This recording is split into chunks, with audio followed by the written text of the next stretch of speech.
A common summer activity for kids, a chance to experience a week of freedom from your parents, a time to have a week-long crush just so you can giggle with your friends at mealtime, a time of independence and a time of discovering yourself and growing in knowledge and understanding. It's also a time to develop skills. Camp is a time to get messy and have fun, and the word camp holds so many positive connotations for me. I started going to summer camp when I was 8 years old, and I went to the same summer camp in the place that my family owned a cabin, so it was familiar territory. When the time for independence came, I was ready. Summer camp quickly became the norm for me and a few of my friends. Each year we would plan together at school, and the excitement would build from when we registered to that wonderful week when camp was finally at our doorstep. My friends and I would get together and plan what we were packing. We had obviously requested to be in the same cabin, and we were ready to embrace camp for everything it's worth. The only unfortunate part of our mindset is that we knew we had power and we were not afraid to use it.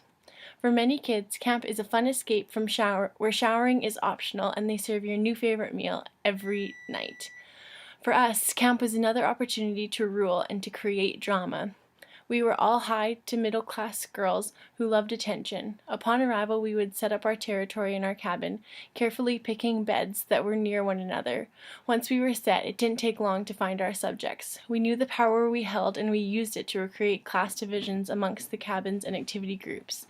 We were selective in befriending people, but quick to categorize someone as being lesser than us. But the division did not stop there. There was even division amongst our group. You needed to be in the same cabin, the same activity group, the same, well, everything to be a top dog. Otherwise, you were at risk of being put down due to your lack of knowledge of the day's events. I can remember one year specifically. It was the last year we would all be at camp together. Several of us had agreed to go down, and we had planned on it being the best year ever. But turmoil ensued upon arrival. Our group was too big, and we were not all in the same cabin. Can you imagine? How could we rule with a divided kingdom? How could this have happened? I can remember the feeling of my stomach dropping as I saw my name on the other list. My name under cabin 5 rather than cabin 3. Oh, I can remember holding back tears so that I wouldn't be called a crybaby once they were in their castle cabin. I had been separated the pack, me and one other girl, and we knew our fate. Nevertheless, the group tried their best for us to stick together. We stayed together during the places that we could, like chapel, but our lack of shared experience and our desire for drama created that inevitable divide.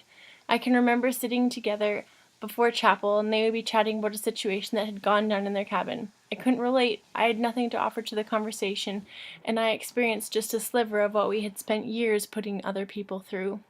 There was that divide, and I was no longer one of them. Not for this week. Even though that year of camp was a hard one, I would never choose not to experience it. I know we made some poor choices and that we created class divides for our own benefit, but camp is still a wonderful memory for me. This reality is a part of my camp experience, but so are so many other things, like my first tube ride and flying through the air and splashing in the water and getting up and laughing while I put my arms in an O above my head. I remember things like my first time reaching the top of the rock climbing wall and the joy and excitement of getting to ring that bell at the top of the tower.